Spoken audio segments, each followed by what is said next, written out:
حیا کی نظریں آہستہ آہستہ ازلان کے چہرے پر ٹک گئیں۔ ازلان کی آواز میں وہ یقین تھا جس نے حیا کے اندر کے طوفان کو تھوڑا تھما دیا۔ سچ؟ سچ میں کوئی نہیں ہے؟ اس نے سسکتے ہوئے پوچھا۔ سچ میں کوئی نہیں ہے، ازلان نے نرمی سے کہا۔ آپ بہت بہادر ہیں، آپ کو اس وہم کو ہرانا ہے۔ انجیکشن لگتے ہی حیا کے اعصاب ڈھیلے پڑ گئے اور وہ دوبارہ نیند کے آغوش میں چلی گئی۔ ازلان نے مڑ کر شمیم بیگم کو دیکھا جو اب بھی کانپ رہی تھی۔ دیکھا آپ نے، یہ جادو نہیں تھا، یہ وہ ڈر تھا جو اس عامل نے اس کے ذہن میں بویا تھا۔ وہ بیچاری ابھی تک اس کمرے کے خوف سے قید ہے۔ شمیم بیگم پہلی بار خاموش ہو گئی۔ انہیں احساس ہوا کہ ان کی بیٹی کے ساتھ جو کچھ ہو رہا ہے اس کے ذمہ دار کہیں نہ کہیں وہ خود بھی ہے۔ رات گئی جب ہسپتال میں سناٹا چھا گیا۔ ازلان حیا کے بستر کے پاس بیٹھا اسے دیکھ رہا تھا۔ اس کے ذہن میں ایک بات صاف تھی، حیا کو صرف جسمانی علاج نہیں بلکہ اس ماحول سے ہمیشہ کے لیے نکالنا ہوگا جہاں اسے مریض کی بجائے سایہ زدہ سمجھا جاتا تھا۔ اس نے فیصلہ کیا کہ وہ حیا کی زندگی سے اس وہم کا نام و نشان مٹا کر رہے گا، چاہے اس کے لیے اسے زبیدہ اور اس کے عاملوں سے کتنا ہی بڑا ٹکراؤ کیوں نہ پڑنا پڑے۔ اگلی صبح جب ہسپتال کی کھڑکیوں سے سورج کی روشنی اندر آئی تو حیا کی آنکھ کھلی۔ اس بار اسے وہ خوف محسوس نہیں ہوا جو اسے اپنے گھر کے اندھیری کمرے میں ہوتا تھا۔ کمرے میں ادویات کی ہلکی سی بو تھی مگر ماحول پرسکون تھا۔ اس نے دیکھا کہ سامنے کرسی پر اثر سر جھکائے سو رہا تھا جبکہ ازلان ایک نرس کو کچھ ہدایت دے رہا تھا۔ ازلان نے مڑ کے دیکھا تو حیا کو ہوش میں پا کر اس کے پاس آیا۔ صبح بخیر حیا، آپ کیسی طبیعت ہے؟ اس نے مسکراتے ہوئے پوچھا۔ حیا نے دھیرے سے سر ہلایا۔ پہلے سے بہتر ہے، بس جسم میں اب بھی تھوڑی تھکن ہے۔ اس کی آواز اب صاف تھی۔ تھکن تو ہوگی، آپ کے دماغ نے پچھلے چند دنوں میں بہت بڑی جنگ لڑی ہے، لیکن اب سب ٹھیک ہو جائے گا۔ ازلان نے اس کا بلڈ پریشر چیک کرتے ہوئے کہا۔ اسی وقت شمیم بیگم کمرے میں داخل ہوئی۔ ان کے ہاتھ میں ایک چھوٹا سا پلاسٹک کا تھیلا تھا جس میں تعویذ اور کچھ کالی ڈوریاں تھیں۔ ڈاکٹر صاحب، میں نے سوچا کہ یہ سب حیا کے تکیے کے نیچے رکھ دوں۔ وہ زبیدہ کہہ رہی تھی کہ ہسپتال کی ہوا میں بھی بہت سی بلائیں ہوتی ہیں، یہ حفاظت کریں گی۔ ازلان نے گہرا سانس لیا اور نرس کو باہر جانے کا اشارہ کیا۔ خالہ جی، میں نے آپ سے کہا تھا نا، حیا کو ان چیزوں سے دور رکھیں۔ یہ دھاگے اور تعویذ اسے تحفظ نہیں دے رہے بلکہ اسے بار بار اس ڈر کی یاد دلا رہے جس نے اسے بیمار کیا ہے۔ شمیم بیگم ہچکچائی۔ مگر بیٹا، اس میں قرآن کی آیتیں بھی تو ہو سکتی ہیں۔ خالہ جی، اللہ کا کلام برکت کے لیے ہے، کسی کو ڈرانے یا جاہلانہ علاج کے لیے نہیں۔ ازلان نے نرمی مگر سختی سے وہ تھیلا ان کے ہاتھ سے لے لیا۔ اگر آپ چاہتی ہیں کہ حیا ٹھیک ہو تو اسے یہ یقین دلانا ہوگا کہ وہ بالکل نارمل ہے، اسے کسی حفاظتی حصار کی نہیں بلکہ ماں کی ممتا اور اعتماد کی ضرورت ہے۔ حیا یہ سب سن رہی تھی۔ اسے ازلان کی باتوں میں وہ طاقت محسوس ہوئی جو اسے اپنی ماں کی باتوں میں کبھی نہیں ملی تھی۔ اس نے ہمت جمع کی اور بولی، اماں، ڈاکٹر صاحب صحیح کہہ رہے ہیں۔ جب آپ وہ سب کرتی ہیں تو مجھے لگتا ہے کہ میں سچ میں کوئی گناہ گار ہوں یا مجھ میں کوئی خرابی ہے۔ مجھے ان چیزوں سے ڈر لگتا ہے۔ شمیم بیگم خاموش ہو گئی اور ایک طرف بیٹھ گئی۔ اسی دوران کمرے کا دروازہ زور سے کھلا اور زبیدہ خالہ اندر داخل ہوئی۔ ان کے چہرے پہ غصہ تھا اور وہ ہانپ رہی تھی۔ شمیم غضب ہو گیا۔ وہ چلائی، بابا جی بہت ناراض ہے۔ انہوں نے کہا ہے کہ اگر حیا کو آج ہی واپس نہ لایا گیا تو وہ اپنے موکلات کو ہسپتال بھیج دیں گے اور پھر یہاں جو تباہی ہوگی اس کے ذمہ دار کوئی اور نہیں ہوگا۔ حیا خوف سے سمٹ گئی اور اس نے چادر اپنے گرد لپیٹ لی۔ اسد کی آنکھیں کھل گئیں اور وہ فوراً کھڑا ہو گیا۔ خالہ، آپ پھر شروع ہوگی؟ میں نے کہا تھا نا کہ یہاں مت آئیے گا۔ زبیدہ نے اسد کو نظر انداز کیا اور ازلان کی طرف دیکھ کر بولی، تم اس لڑکی کی جان کی دشمن ہو، تم اسے یہاں قید کر کے بیٹھی ہو، تمہیں نہیں پتا کہ تم کس آگ سے کھیل رہے ہو۔ بابا جی نے کہا ہے کہ اس کا سایہ پورے ہسپتال کو اپنی لپیٹ میں لے لے گا۔ ازلان خاموشی سے اٹھا اور زبیدہ کے سامنے آ کے کھڑا ہو گیا۔ اس کا قد لمبا تھا اور اس کی آنکھوں میں شدید غصہ تھا۔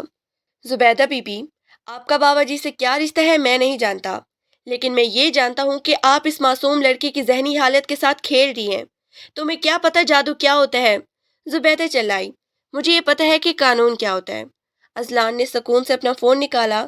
میں نے کل ہی اپنی ایک دوست کو بتایا ہے جو اس علاقے کا ایس ایچ او ہے۔ میں نے اسے وہ تمام تفصیلات دے دی ہے جو آپ اور آپ کے بابا جی حیا کے ساتھ کر رہے ہیں۔